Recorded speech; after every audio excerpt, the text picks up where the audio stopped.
Absolutely, I understand. Yes, I'm completely aligned with you. Of course, I'll make sure everything's taken care of, Jessica replied, barely containing her irritation. She was stuck listening to the endless prattle of the chairman's wife, Mrs. Campbell, at the Ashford Estate and Historical Museum. As the development director, Jessica Stone had to keep up appearances, but she couldn't stand these rich people who thought they ran the world. I'm so sick of these entitled people thinking they control everything, she muttered under her breath, glancing at her watch. The frustration grew as she realized she was running late for another meeting. Just as she was about to end the conversation, Mrs. Campbell checked her own watch. Oh dear, I've got to run. My hair appointment is in 15 minutes, the woman said with an exaggerated gasp. No problem at all, Mrs. Campbell. I'm sorry for holding you up, Jessica responded, managing to sound sincere. The moment she hung up, she quickly texted her husband, dinner with a potential donor. Don't wait up. Afterward, she tidied her desk, checked her makeup in a hand mirror, and grabbed her bag. Her office, which used to be a butler's pantry in the mansion, felt stifling. She needed to get out. As Jessica made her way to the door, her secretary called after her, "Are you heading out, Mrs. Stone?" Without turning around, Jessica shot back, "Yes, meeting a donor.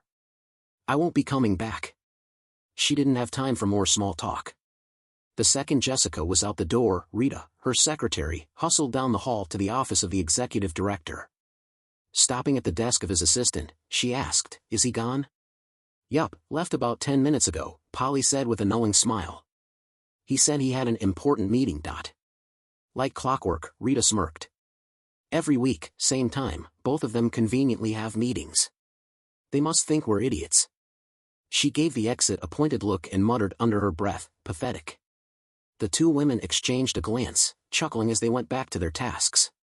Meanwhile, Alex Stone, Jessica's husband, was scanning the students in his intro to economics class. He knew most of them wouldn't stick around, but he had a plan to hook a few of them. He projected a graph onto the screen behind him and dove right into the day's lecture. "All right, today we're talking about supply, demand, and pricing," he announced. A few groans rippled through the class, but Alex pressed on. "Yeah, I know it sounds dull, but let me show you how this stuff really runs the world." He picked up a framed picture from his desk and held it up. "Can anyone tell me what this is?" "Marilyn Monroe, by Andy Warhol," a student blurted out confidently. "Wrong class, Mississippi Art Appreciation is next door," Alex joked, earning a few laughs. Once the class quieted down, he added, "Actually, she's right. Why are we talking about Warhol in economics? Last year, a Warhol sold for $195 million. The most expensive piece by an American artist," Alex explained. A few students raised their eyebrows, impressed.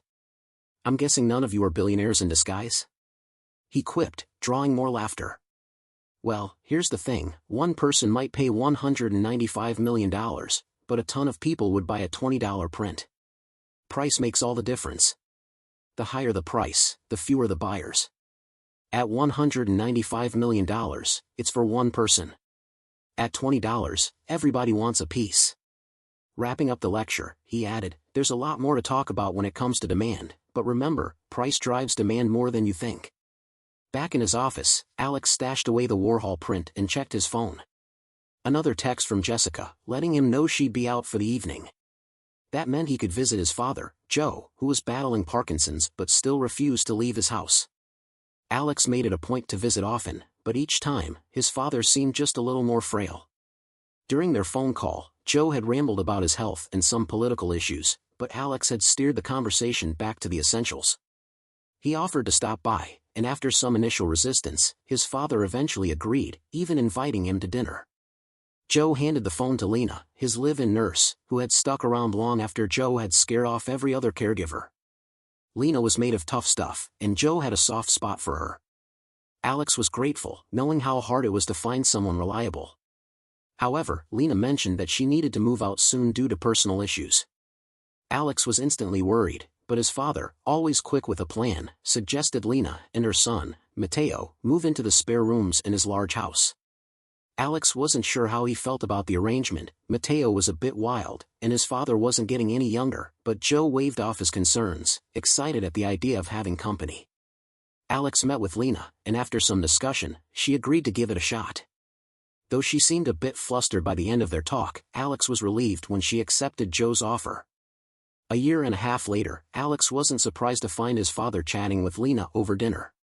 She had become much more than just a caregiver, she was practically family now, and her cooking had become one of Joe's favorite parts of the day. Alex could see the impact she had made, and while he wasn't sure how much time his dad had left, he was grateful for the small comforts. Meanwhile, Jessica was heading out of town to meet Davis, one of their key donors. The long drive through the backroads reminded her of her own past. Passing by dilapidated houses, she couldn't help but remember the years her family had struggled after her father left. They had barely scraped by, but Jessica's academic drive had saved her. She earned a scholarship to Penn, and everything changed. During her junior year, she met Alex, an ambitious econ TA who quickly became more than just a casual fling. Unlike her other relationships, she saw something serious with him. At first, she had dreams of him taking a high-profile job in finance or consulting, but Alex chose the quieter path of academia. Initially, she had held on to the hope that he would rise in the ranks to something bigger, a university president, perhaps, but 7 years into their marriage, he was content with his modest teaching position at a second-rate college. This wasn't the life she had pictured for herself. As she passed the dingy motel where she'd first met Davis, Jessica sighed. How did things get so off track? Back at his father's house, Alex was greeted by Mateo, who came running up to him, shouting, "Mr. Alex, wanna play soccer?" "Mateo, leave Mr. Alex alone," Lena called from the porch. "It's fine, Lena. Let's play," Alex responded, kicking the ball back to the excited boy. As they played, he noticed Lena had brought his father outside to watch, which brightened Joe's mood. For a man who never cared for soccer, Joe sure seemed to enjoy watching his son and Mateo play. When Lena called them in for dinner, Mateo groaned, not wanting to stop. Alex, however, was ready for a break. He had expected a typical Latin meal, but to his surprise, Lena had prepared Mediterranean chicken kebabs, rice, Greek salad, and warm pita bread. A welcome change, Alex thought, feeling more optimistic than he had in a long time. Joe grumbled about wanting a burger, but ended up clearing his plate anyway. The meal felt like a family dinner, and Alex couldn't help but feel his spirits lift. It had been a while since he'd felt this relaxed, realizing that for the first time today, his mind hadn't drifted to Jessica. As they cleaned up, Lena mentioned she'd been keeping Joe on a Mediterranean diet for his heart. "Thanks, Lena. Whatever you're doing, it's working. Dad seems more energetic these days," Alex said gratefully. Later, back in the den, Alex noticed his father had dozed off in his recliner. With a gentle touch, he helped Lena move Joe to bed, careful of how frail his father had become. As Alex prepared to leave, Lena hesitated, looking like she had something on her mind. "Is everything okay?" Alex asked, concerned. Lena nodded, then asked, "Could you tell me about that painting in the living room?" "Of course," Alex agreed, leading her to the framed Andy Warhol Marilyn Monroe piece hanging on the wall. "How did your dad get this?" she inquired, her eyes fixed on the iconic image. Alex smiled. "It's kind of a long story. My grandfather was a printer back in Germany. When he immigrated to the US, he ended up working in New York, where he learned screen printing. One night, he stayed late to help Warhol, and as a thank you, Warhol gave him an artist's proof, signing it with a personal dedication on the back. That's an incredible gesture for someone he barely knew, Lena remarked. Yeah, back then Warhol's work was only worth a few $100. Nobody saw the value of an artist's proof until later, Alex explained. Lena glanced at the painting again. Isn't it risky keeping it here? Alex chuckled. Not many people know my dad owns a Warhol. Besides, it's never been appraised. But after that last auction where one sold for millions, we had to take precautions. Now, even touching the wall sets off alarms. Lena nodded, still admiring the painting. I can see why your dad is so proud of it. He is, Alex agreed, and I'm proud of him, too.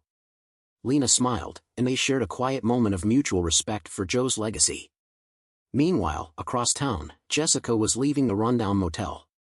The memory of her time with Davis O'Malley still lingered, the pleasure evident on her face. He was great in bed, passionate, attentive, eager to please, but as she walked to her car, her mind shifted to her husband. Alex is not a bad guy, she thought, and he's decent enough in bed, but where's the ambition? The fire? Davis, on the other hand, thrived in the world of the wealthy, rubbing elbows with millionaires and constantly closing deals. Alex, by contrast, seemed perfectly content mingling with professors and attending dull university functions. Jessica hated those events, hated the predictability of them all. She gripped the steering wheel tightly as she pulled onto the highway. Once Alex inherits his father's estate, I'll divorce him in a heartbeat. With my share of the Warhol, I'll be just as wealthy as those women on the board, and with a new, powerful husband to boot. As she pulled into their driveway, her lip curled into a sneer. I can tolerate this dump for a little while longer, she muttered, eyeing their modest university housing. And Alex, too. The next time Alex saw Lena, something was off. Her usual bright smile was gone. He had just finished grading an exam when a knock came at his office door, and there she stood, looking visibly troubled. Lena, is something wrong? Is my dad okay? Is Mateo all right? He asked, worry creeping into his voice. Lena quickly stepped inside and shut the door behind her, taking a seat. Your dad's fine, Alex.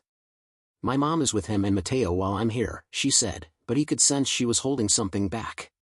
He tilted his head, urging her to go on. She took a deep breath. You know I have a big family, right? Most of them live around here. I didn't, but okay, what's this about? Alex asked, now more anxious. One of my sisters, Polly, works at Ashford Estate. She's Mr. O'Malley's secretary, Lena began cautiously. Okay, Alex said slowly, not quite sure where this was going. Lena took another deep breath. Polly sees Jessica at the mansion every day. Alex's stomach dropped, a sudden coldness spreading through him. And, he asked, trying to keep his voice steady. Lena looked down, her voice barely above a whisper. Alex, your wife and Mr. O'Malley are having an affair. The words hit Alex like a freight train. His first instinct was denial. There was no way. But as the shock wore off, the truth settled in, making everything painfully clear. The distance between him and Jessica, her long absences, her disinterest, it all made sense now. How does your sister know this? Alex demanded, his voice rising with urgency. Lena looked distressed but pressed on. We have a cousin who works as a maid at Pinewood Inn, the motel off Route 12. She's seen them there, almost every week. Alex clenched his jaw, the memories of those nights Jessica came home late flashing through his mind. He fought to stay calm. I can't just take the word of someone I've never met, Lena. Even if she's your cousin. I know, Lena said, looking almost apologetic. That's why we can go there now. There's proof. 30 minutes later, they arrived at the motel.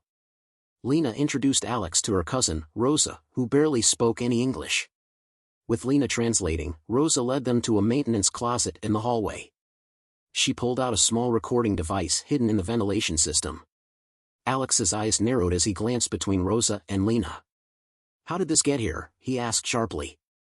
Lena shifted uncomfortably. My family talked about it after Polly shared her suspicions. When Rosa saw them at the motel, we needed proof. So, I gave her the recorder. I'm sorry, Alex, but I had to know. Ignoring her apology, Alex pointed to the device. Have you listened to this? Lena looked away, nodding. Rosa played part of it for me. That's when I knew I had to tell you. Play it, Alex said grimly, his voice hard and cold. Rosa pressed a button, and suddenly, the small speaker erupted with sound. Oh my God, Davis, right there, yes, don't stop, Jessica's voice filled the tiny room. Alex flinched as though he'd been slapped, his face going pale. Rosa quickly stopped the recording, mumbling something to Lena.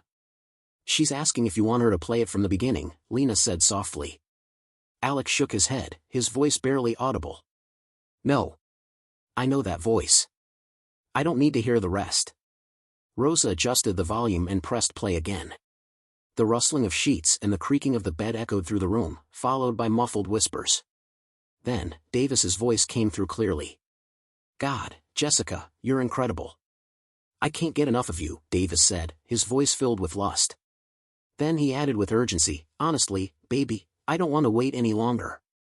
Just say the word, and I'll divorce my wife tomorrow. I just want to be with you. No, Davis. Jessica snapped. Can't you see? We can't do anything until Alex's father passes away. Once he's gone and Alex inherits the Warhol, then I'll divorce him. He'll have to sell it as part of the settlement, and I'll get my share of the money.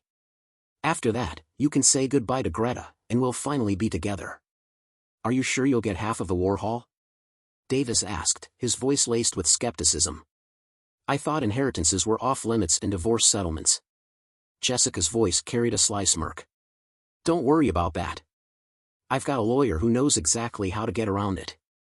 And since he's working on a contingency fee based on the settlement size, trust me, he's highly motivated.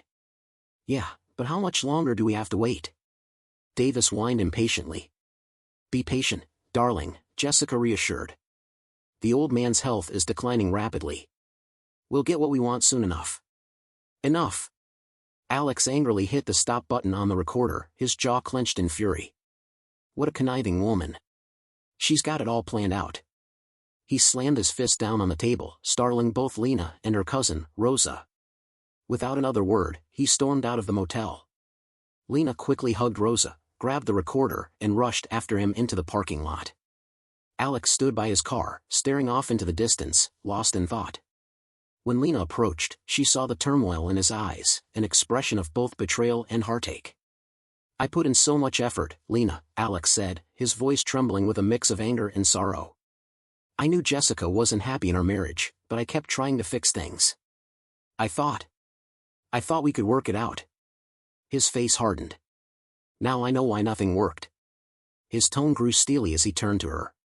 Get in the car. We need to get back to town. Lena slid into the passenger seat, her hands fidgeting nervously in her lap. After a few minutes of silence on the road, she timidly spoke up. I hope you're not upset with me, Alex. I felt you needed to know the truth. Alex shook his head. I'm not mad at you, Lena. I'm furious at Jessica. His voice was firm, almost cold. What are you going to do? Lena asked cautiously, her concern evident. You're not planning to hurt her, are you? Alex glanced over at her, his expression softening slightly. Yes, I'm going to confront her. And Davis O'Malley too.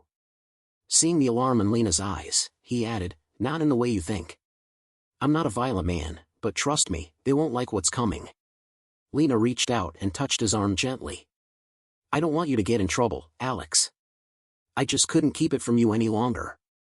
He gave her a small smile. Don't worry, Lena. Everything will be fine. Then his expression shifted, turning serious again. While you handle your mom and Mateo, I need to talk to my dad. He was so excited when I married Jessica. He thought the world of her. He always pushed for us to have kids. Alex let out a dry laugh, a hint of bitterness creeping into his voice. It's funny, though.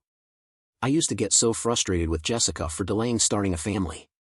But now I'm grateful we didn't. The rest of the drive passed in silence, each lost in their own thoughts. The talk with his father, Joe, wasn't easy, but it had to be done. After the painful conversation, they made a plan. Alex's first step would be to file for divorce, putting an end to Jessica's scheming. Joe promised to refer him to a top-notch divorce lawyer and warned Alex not to tip off Jessica about what he knew. I got it, Dad, Alex said, nodding. I'll keep my distance until I'm ready to serve her. We barely see each other these days anyway, so it shouldn't be too hard. Over the weekend, Alex threw himself into work, grading papers and prepping lessons. On Monday, Joe's lawyer referred him to another attorney, and Alex eagerly scheduled a meeting for later in the week. If Jessica tries anything, I need the best lawyer I can get, he reasoned to himself. I can wait a few more days. By Thursday, Alex felt relieved. The lawyer seemed sharp and confident, someone who could take on Jessica and win. I think I know what Jessica's plan is, the attorney said, but don't worry. We'll make sure the Warhol isn't part of any settlement. She promised to have the case ready by the following week and could serve the divorce papers as soon as everything was finalized. We're almost there, Alex thought as he drove back to campus, feeling a glimmer of hope for the first time since discovering Jessica's betrayal. But his peace was short-lived. On Sunday, a devastating phone call shattered everything. I did everything I could to help him. Lena sobbed on the other end of the line, her voice barely comprehensible through her tears. Lena, who? What happened? Alex asked, panic rising in his chest. It's your father, Lena cried. He's gone. Alex's heart stopped. No, no, Lena. What do you mean? What happened to him? I don't know. He was talking to me, and then he grabbed his head, said it hurt, and collapsed. I tried, Alex. I did CPR until the paramedics arrived, but... The line went silent as the sound of sirens filled the background. Alex leaped up, grabbing his car keys as he bolted out the door. Racing to his father's house, Alex arrived to find fire trucks, ambulances, and emergency vehicles clogging the street. He parked haphazardly, running up to the house just as the paramedics wheeled out a stretcher. Is he okay? Alex asked, his voice shaking with desperation. One of the EMTs looked at him with sympathy. Are you his son? Alex nodded, his throat tight. Yes. Is he alive? The EMT shook his head slowly. I'm sorry, sir. We couldn't save him. He was already gone when we got here. It looks like it was a massive stroke or an aneurysm. But couldn't defibrillation. Alex trailed off, clinging to hope. The EMT shook his head again. Even if we restarted his heart, sir, he wouldn't have survived. I'm sorry. As the ambulance pulled away, Alex stood frozen in place, the weight of the world pressing down on him. After what felt like an eternity, he forced himself to walk inside. Lena rushed over, her face wet with tears as she embraced him tightly. I'm so sorry, Alex. I tried so hard, but it wasn't enough. I couldn't save him. Alex held her at arm's length, his own tears spilling over. It's not your fault, Lena. You did everything you could. The EMT said he was likely gone before you even got to him. He was talking to me 1 minute, and then he just collapsed, Lena sobbed. It was awful. Alex gently guided her to a chair, fetching some water. Where's Mateo? He asked when he returned. Lena wiped her eyes. He's at school. I need to pick him up. He loved your father so much. With that, Lena hurried out, leaving Alex alone in the empty house. He sat down, staring blankly at the room around him, feeling overwhelmed by grief. His father's death had come so suddenly, and now everything felt different. Tears streamed down his face as he tried to process the loss, knowing that nothing would ever be the same. After a long while, he pulled himself together enough to start making calls.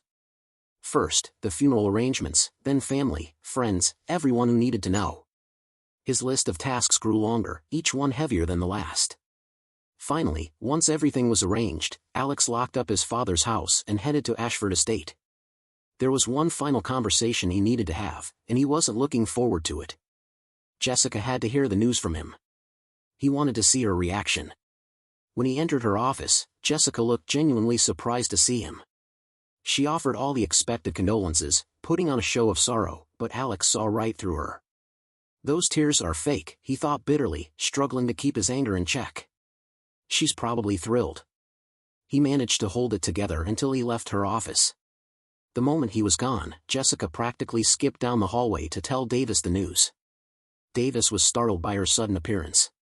Jessica? What's going on? It's finally happened, she said, her voice giddy. Alex's father is dead. Now he inherits everything. I can file for divorce, and we'll be together. Davis's eyes widened with excitement. I can't believe it. The waiting is over. So when do you plan to file? Jessica paused for a moment. I don't want to seem insensitive. I'll wait until after the funeral and the memorial service. That makes sense, Davis agreed, but don't wait too long. I've got my own mess to clean up with Greta. The next day, Alex had to finalize the burial arrangements for his father. Once everything was set, he began planning a memorial service for those who couldn't attend the burial. Even though Alex didn't have much family left, Joe had built a wide network of friends over the years, and they showed up to pay their respects. Alex's own friends and colleagues offered their condolences, which brought him some comfort in the midst of his grief. However, attending both the burial and the memorial alongside Jessica was torture for Alex. It wasn't just the weight of his father's death that made it difficult, it was having to be around her. Jessica played the part of the grieving wife perfectly, offering all the right words and emotions. But Alex knew better. He knew the truth lurking behind her facade, and it only deepened his bitterness toward her. In the days that followed, Alex's lawyer reached out to discuss the next steps in the divorce proceedings. But Alex, overwhelmed by the recent events, asked for a delay. "I just need some time to get things sorted out," he explained. "My life's been turned upside down." After the memorial service, another issue unexpectedly surfaced. Lena approached Alex, hesitant but determined. "When would you like me and Mateo to move out of your father's house?" she asked, her voice filled with uncertainty. Alex was taken aback. "You can't leave," he insisted. "First of all, you have nowhere else to go. I won't kick you out. And if the house is empty, it could attract trouble. Plus, I don't want Mateo to have to switch schools, not after everything. You and Mateo need to stay, at least for a while." Lena's relief was evident, her eyes filling with gratitude. She knew that Alex's kindness was the main reason behind his decision. He wasn't just thinking of the practical issues, he genuinely cared about their well-being. After his father's burial and the conclusion of the services, Alex contacted his father's lawyer to begin sorting through the estate. The lawyer provided Alex with a detailed list of tasks related to the probate process, but there was an unexpected twist. Joe had requested an early reading of his will even before it went through probate. Additionally, he had left a specific list of people he wanted present at the reading. "I have a request," Alex told the lawyer. "I want the reading to be as official as possible. Can we hold it at your office? If your team handles the invitations, we're more likely to get everyone who should be there." The lawyer readily agreed, and the invitations were sent out. On the day of the reading, Alex and Jessica arrived at the lawyer's office separately. They exchanged polite but cold greetings as they took their seats around the small conference table in the law library. Aside from his father's services, they hadn't spent much time together, and Alex could sense Jessica's excitement beneath her calm exterior. He, on the other hand, remained composed. Moments later, Lena walked in and introduced herself to the lawyer. Jessica's eyes narrowed, and her voice was sharp as she demanded, "What's she doing here?" Alex kept his tone even. "She was invited." Before Jessica could say anything more, Davis O'Malley entered the room. Jessica's surprise was evident. "You were invited, too?" she asked him. He nodded. "I'm not sure why, but the invitation was pretty clear." Just then, the lawyer stood up and cleared his throat. "May I have your attention, please? It seems that everyone who was invited is here. The late Mr. Stone requested that each of you be present for the reading of his last will and testament." The lawyer continued in a solemn tone, "I won't bore you with all the legal details. Instead, I'll get straight to the point, as Mr. Stone wished." He cleared his throat again and began. "Firstly, the late Mr. Stone appointed Alex Stone, his only child, as the executor of his will. Alex will handle paying any owed taxes, settling debts, and managing the distribution of the estate's assets according to his father's wishes. Alex has agreed to take on this role and has already begun the process of managing the estate." Jessica quickly glanced at Davis, giving him a brief smile of expectation. "Now, onto the distribution of assets," the lawyer continued. "The first bequest concerns Mr. Stone's home, where he lived for the last 27 years, along with the land it sits on. His will states, 'I leave my home and grounds to Lena Ramirez in appreciation for her devoted care during my illness and hardships. I also leave any remaining funds in my checking account to assist her with expenses.'" "What?" Jessica exclaimed in disbelief. "How can he leave his house to that maid? It should go to Alex." "Yes, you're right," Lena added, regaining her composure. "It should go to Alex, not me." She glanced at Alex, hoping for support, but he avoided her gaze. "Regardless," the lawyer said, his tone calm but firm, "Mr. Stone's wishes were clear. Now, if I may proceed to the second bequest." Once the room quieted, the lawyer resumed. "The second bequest concerns the Andy Warhol painting hanging in Mr. Stone's living room. His will states, 'I leave the Warhol to the Ashford Estate and Historical Museum to be included in its permanent collection.'" "Oh my God," Davis muttered, shocked. "No!" Jessica shouted. "That's completely wrong. He can't do that. He was supposed to leave the Warhol to Alex." "I'm sorry, Mrs. Stone," the lawyer responded calmly, "but Mr. Stone specifically left the Warhol to Ashford Estate. He wished for it to be displayed prominently in the museum." "That means Alex gets nothing," Jessica cried out, her voice rising. "His dad cut him out of the will. That's not fair." "Ladies and gentlemen," the lawyer said loudly, raising his voice to get the room's attention, "I haven't finished reading the terms of the bequest. please note that the second bequest Mr. Stone made comes with conditions. The room fell silent. The lawyer continued, the will states, my gift to Ashford Estate is dependent on 2 conditions. First, Ashford Estate must immediately and permanently end all professional connections with Mrs. Jessica Stone. Second, Mr. Davis O'Malley, Ashford's executive director, must immediately and permanently cease his personal relationship with Mrs. Jessica Stone. If either of these conditions is not met, ownership of the Warhol will be transferred to the Franklin Contemporary Art Museum in Chicago. He directed his gaze at Davis. Just so you're aware, I've already notified Chicago of this conditional bequest before this meeting. The Franklin Contemporary Art Museum will be monitoring your compliance closely. Jessica jumped to her feet. This is absurd. That nosy old man had no right to interfere in our personal lives. She turned to Alex, her eyes blazing. You're behind this, aren't you? You're trying to cheat me out of what's rightfully mine. Alex remained calm. I would never do that, Jessica. In fact, I have what's legally yours right here. He handed her an envelope he had brought to the meeting. Jessica tore it open, glancing at the papers inside as if they were in a foreign language. What's this? That's your legal notice. I've filed for divorce, Alex informed her coolly. Then, taking out his phone, he snapped a photo of the scene, documenting the moment. Jessica Stone, you've officially been served. You jerk, she screamed.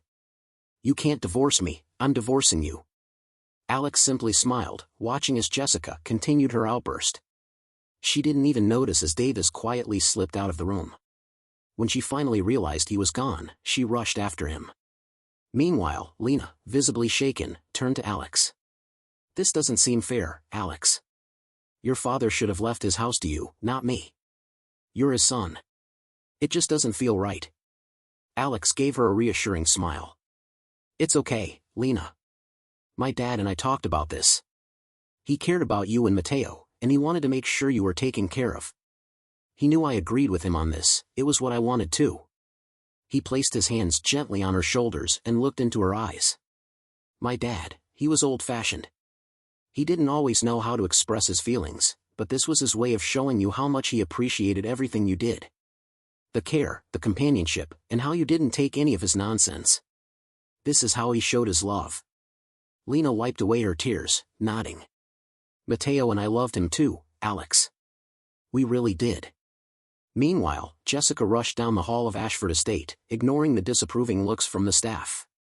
She burst into Davis's office, out of breath. Davis, she gasped, this is incredible news. With the Warhol in the museum's collection, Ashford is going to attract so many new visitors. You'll be the head of the most prestigious art museum in the region. Davis's response was cautious. I think you're right, Jessica. But...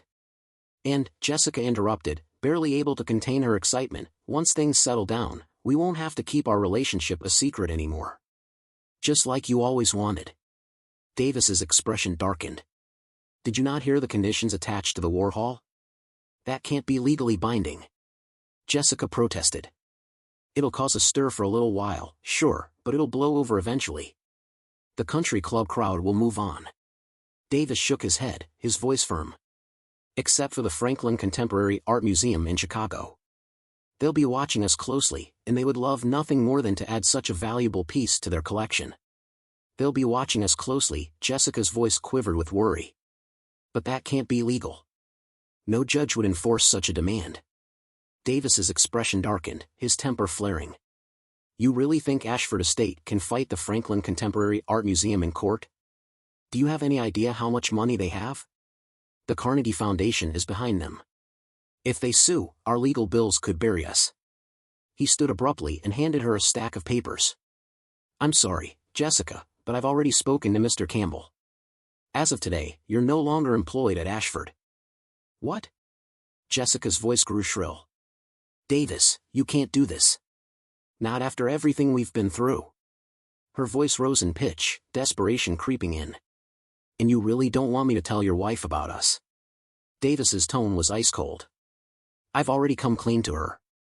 Once I'm done here, I'm going home to apologize again. Hopefully, being the wife of Ashford Estate's director will help ease the sting. Jessica's fists clenched at her sides, her face flushed with rage. She looked like she might lash out, and Davis took a step back, wary of her fury. But instead of attacking, she spun on her heel and stormed out of his office. She hurried to her old office, grabbed a few personal items, and marched past her secretary's desk. "Are you leaving, Mrs. Stone?" Rita asked, her voice full of curiosity. "Yes," Jessica spat without even looking back. "Adios, Senora," Rita called after her, hiding a smile.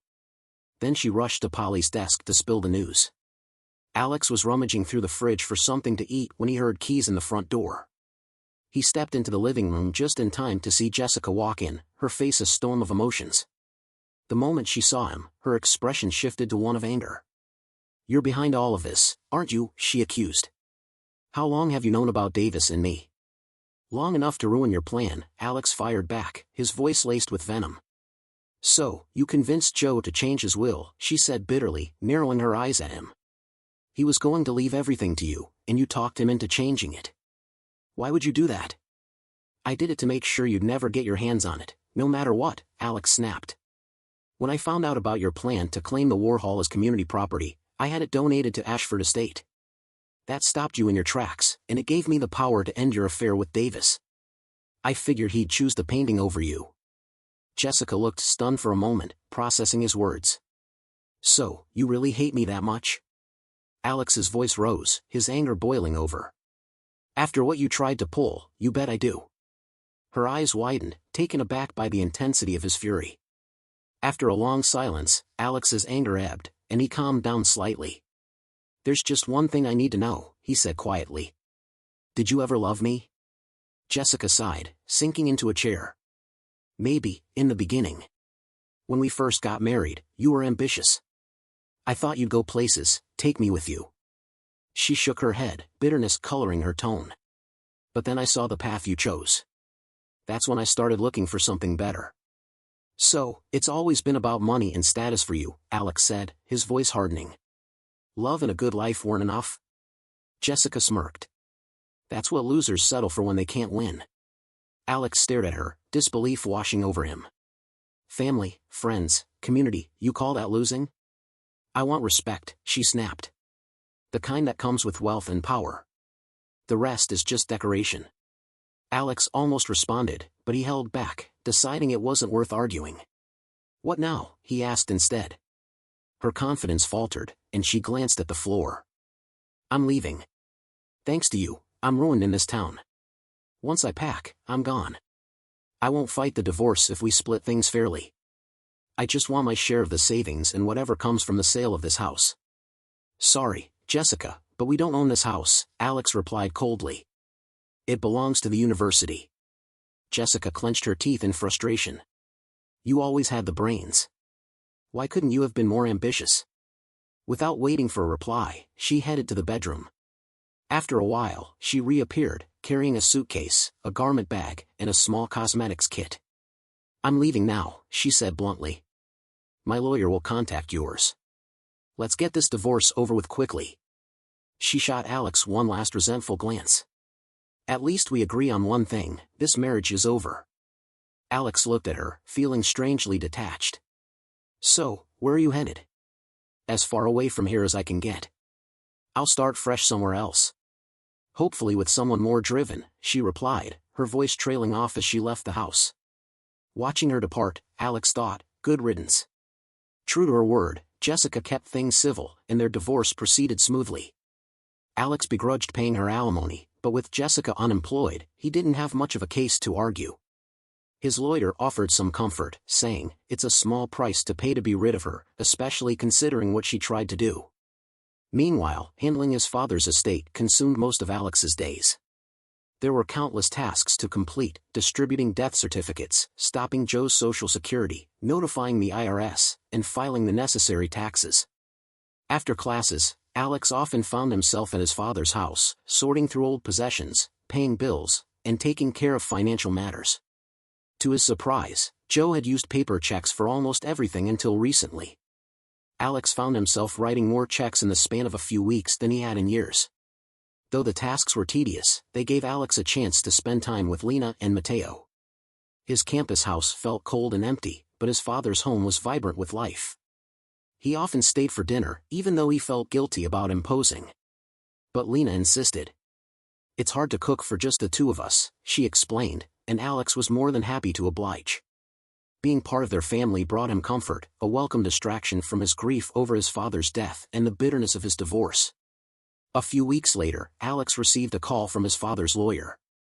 "The probate court approved the final accounting of your dad's estate. You're free to distribute his assets as he wanted." "Really? I thought probate took longer," Alex replied, surprised. The lawyer chuckled. "Usually, yes. But your dad's will got fast-tracked, probably thanks to Ashford Estates Board. They're eager to get their hands on that Warhol." An hour later, Davis O'Malley called, his voice full of anticipation. "Alex, we're ready for the Warhol transfer. We followed your dad's will to the letter, and now that probate is cleared, we're set for the delivery." Although the legal hurdles had been cleared, a new issue surfaced. The museum curator insisted on overseeing the Warhol's packing and transportation, which had to be coordinated with the security company to disable the safety systems. It was a complicated process, and the handover would take most of the day. O'Malley felt like a kid on Christmas morning. Tomorrow, Ashford Estate would have its prized artwork, and the museum was planning a special showing for the board and VIP guests that evening. The awkwardness with Jessica was behind him, and the future of the museum looked brighter than ever. After confirming with the security team that they'd watch over Joe's house during the Warhol transfer, Alex decided to take Lena and Mateo for a day trip to Pinewood. They hiked a scenic trail, enjoyed lunch at the Riverbend Lodge, and capped the day with a ride on the Hudson Valley Scenic Railroad. When they returned home, the security guard was the only one left. The living room was tidy, but Marilyn Monroe's iconic face was missing from the wall. Its absence felt like a void, and the room seemed strangely empty without it. Trying to lift the mood, Alex suggested ordering pizza for dinner. They all enjoyed the meal, and after the long day, everyone was exhausted. Mateo fell asleep, and Alex carried him to bed. As Alex headed for the door, Lena stopped him. "Would you mind staying the night? Just for safety, since the security system's still down." Alex hesitated for a moment, then agreed. Lena retreated to her room, while Alex settled into his father's bed. At first, memories of Joe kept him awake, but soon, exhaustion took over, and he drifted off. Later that night, a noise from the hallway startled him awake. He sat up just as Lena slipped into the room. Without a word, she crawled under the covers and kissed him softly. "Please, Alex," she whispered. "It's been so long, and I've been so lonely." In the heat of the moment, Alex forgot all his objections and kissed her back, desire overtaking reason. The evening of the Warhol installation celebration at Ashford Estate had finally arrived. Davis O'Malley arrived early, leaving his wife to make a grand entrance later. As he went over the guest list, a knock on his office door interrupted him. The museum's curator stood there, looking troubled. "Sir, we have a problem with Warhol," she said, her voice nervous. "What is it? Is it damaged?" Davis asked impatiently. "No, sir, nothing like that. It's just, something doesn't seem right." "Doesn't seem right?" Davis echoed. "What do you mean?" "Well, some of the colors don't look accurate. The ink isn't as faded as it should be for something signed in the 60s, the curator explained. Davis brushed her off. "It's an artist's proof. It doesn't need to be perfect." The curator winced but persisted. "And, sir, the size. The painting is supposed to be 36 by 36 inches, but this print is only 35 inches square." Davis's face fell, panic creeping in. "What does that mean?" The curator hesitated, then delivered the bombshell. "Sir, this print, it's a forgery. It's not authentic." Davis sank back into his chair, stunned. "Are you sure?" "Yes, sir." "I'm very sorry." Davis stared off into the distance, the weight of the revelation crashing down on him. "Sir," the curator asked, her voice shaking. "What should we do?" Davis snapped back to attention, his temper flaring. "Hang it up anyway." "Are you out of your mind?" he roared, making the curator flinch. "If people find out we hung a fake artwork knowingly, it'll ruin Ashford Estate," Davis said, his voice trembling as he pointed at the curator. "Take it down and hide it. Turn off the lights and put up a sign that says the event is cancelled." When the curator hesitated, Davis leaned in, his urgency growing. "Do it now, before it's too late." The curator hurried off, leaving Davis alone to stew in the mess he never saw coming. Panic set in as he rushed to his secretary's desk. Call the security guard at the entrance. Tell him to chain the gate shut, fast. The secretary looked confused. What should I tell the guests? Tell them it's cancelled due to an emergency. And no more calls, understand? She nodded quickly, but the phone rang again. She picked it up and spoke nervously. Sir, it's the curator again. Should I put her through? Davis grumbled. Fine, I'll take it in my office. Once inside, he answered the call. It's the caterer, sir, the curator said, her voice tense. He wants to know what to do with the food. Tell him to take it back. We don't need it anymore. He says he can't, sir. It's already set up. Apparently, it's against health regulations to take it back. Davis's frustration bubbled over. Then tell him to donate it to the homeless shelter. And the champagne and caviar too, just get rid of it. Yes, sir, she replied quickly before Davis slammed the phone down. He sank into his chair, feeling utterly defeated. I can't believe this is happening, he muttered to himself, over and over. Suddenly, a familiar voice broke through his thoughts. What's going on here? Davis looked up to see Mr. Campbell, the board chairman, standing in the doorway, his face flushed with anger.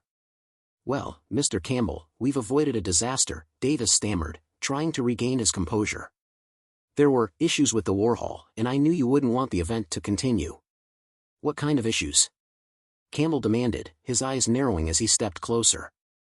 It turns out the print is a fake, Davis admitted, his voice barely above a whisper. A fake? Campbell roared. How could you let this happen?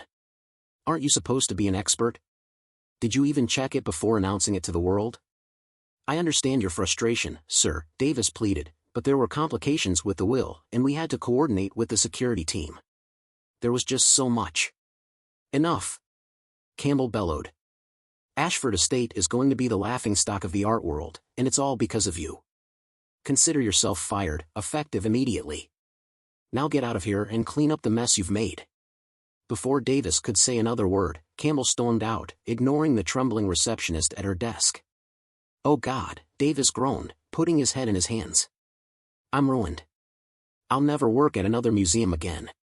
Just then, his secretary approached timidly. The phone's for you, she said nervously. I said no more calls. Davis snapped. I'm sorry, Mr. O'Malley, but it's your wife. She says if you don't speak to her now, don't bother coming home tonight. Davis sighed, feeling utterly defeated. Fine, put her on. When his wife's voice came through the line, he could hear the fury in every word.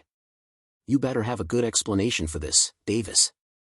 I've been stuck in traffic for hours, and people keep asking me what's going on. If you wanted to humiliate me, you've done a great job. It's simple, Davis replied, his voice flat. We found out the Warhol we were about to display is a fake. A fake, she screamed. Are you serious? Yes. So we had to cancel the event. It's unfortunate, but we had no choice. There was a long pause, then Davis added, and Campbell fired me. He what? She gasped. This is too much. Don't bother coming home. My lawyer will start divorce proceedings tomorrow. Davis let out a long, defeated sigh. I understand. Do you? She pressed. Yes, dear, he said quietly, before the call ended. He slumped over his desk, feeling utterly alone. The next day, Lena learned about the disastrous event at Ashford Estate and Davis O'Malley's firing from her sister, Polly. She rushed to tell Alex, but he wasn't surprised.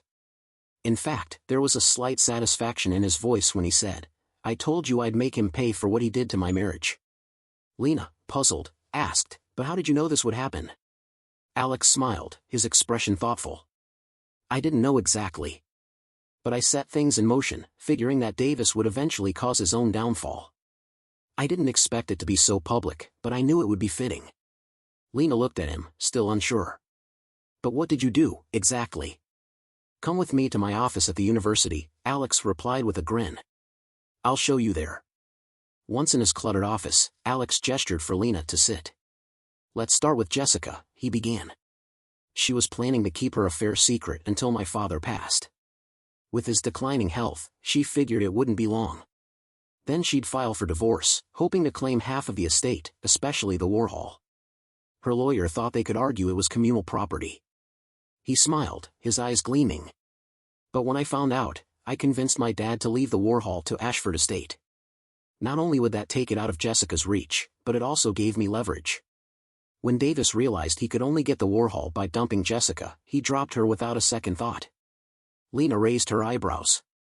I'm not sure if Davis ever truly loved her, but I think Jessica saw him as a way to climb the social ladder. Alex nodded. Exactly. When my father's will was revealed, Jessica lost everything. Her job, her lover, and, of course, her marriage to me.